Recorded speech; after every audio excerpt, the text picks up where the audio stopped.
नमस्कार दोस्तों, मैं आदित्य सगर स्वागत करता हूं आपको अपने YouTube चैनल एक और आदि में। दोस्तों, आज हम बात करने वाले हैं भारत के दो सबसे लॉयल और युवा नेताओं के बारे में, जिसमें सबसे पहले आते हैं हमारे ज्योतिरादित्य सिंधिया जी। ज्योतिरादित्य सिंधिया जी का जन्म 1 जनवरी 1971 को ग्वालियर में सिंधिया फैमिली में हुआ था। सिंधिया फैमिली ग्वालियर की रॉयल फैमिली रही है। तकरीबन 250 साल से सिंधिया फैमिली ग्वालियर पर राज करते आ रही है। ज्योतिरादित्य सिंधिया ने 2001 में कांग्रेस पार्टी को ज्वाइन किया और सबसे पहले 2002 में गुना लोकसभा सीट से उन्होंने सांसद का चुनाव लड़ा और वह उस चुनाव को जीत भी गए थे। जिसके बाद लगातार चार बार गुना लोकसभा सीट से वह सांसद बने, जिसमें उन्होंने कांग्रेस पार्टी में बहुत अच्छी मेहनत की और कांग्रेस पार्टी के लगातार समर्थन करते करते उन्होंने कई बार भाजपा सरकार के ऊपर कई बार तंज कसे, जिसमें रोहित वेमुला की हत्या का केस भी उन्होंने लगभग मोदी सरकार के ऊपर ही डाला था।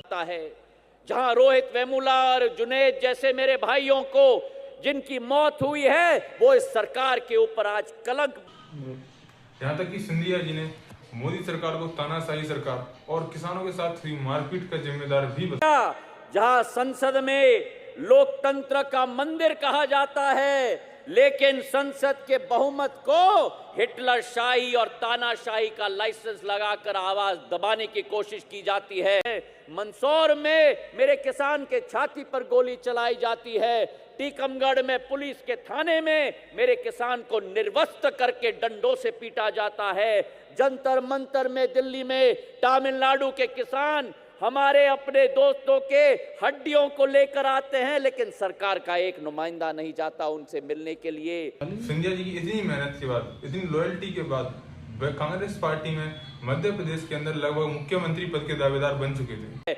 मैं मोदी जी और उनकी सरकार को कहना चाहता हूं कि कांग्रेस पार्टी का एक एक सांसद और कार्यकर्ता न कभी झुका है। हमारे गर्दन कट जाए लेकिन हम झुकेंगे नहीं, ये एक संदेश हम इस अधिवेशन से भेजना चाहते। अब दूसरे लॉयल नेता आते हैं हमारे श्री राघव चड्ढा जी। जी हाँ, राघव चड्ढा। अभी कुछ दिन पहले आपने उनके बारे में बहुत कुछ सुना होगा, बहुत कुछ उन्होंने पार्लियामेंट में भी बोला था। राघव चड्ढा जी, जिनका जन्म 11 नवंबर 1988 में न्यू दिल्ली में हुआ था और उन्होंने अन्ना हजारे जी के साथ मिलकर भ्रष्टाचार आंदोलन में बहुत मेहनत की। आम आदमी पार्टी के वह संस्थापकों के नेताओं में से एक नेता बन चुके थे। जी हाँ, और सबसे पहले वह 2020 में विधायक बने, जिसके बाद 2022 में वह राज्यसभा MP बन चुके।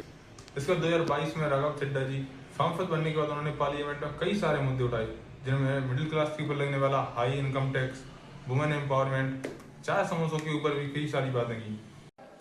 सरकार का एक सूत्री मिशन है टैक्स, सरकार का कमीशन है टैक्स।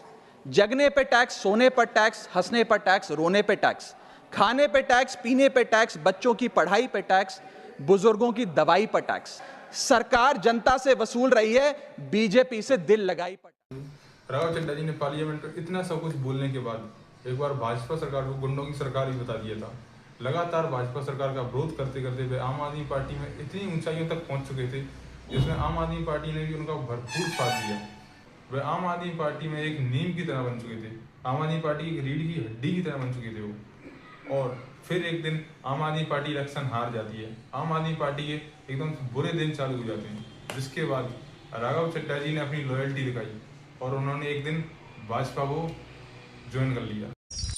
वाह, क्या मुस्कुराहट है। अब बात करते हैं हमारे ज्योतिरादित्य सिंधिया जी की।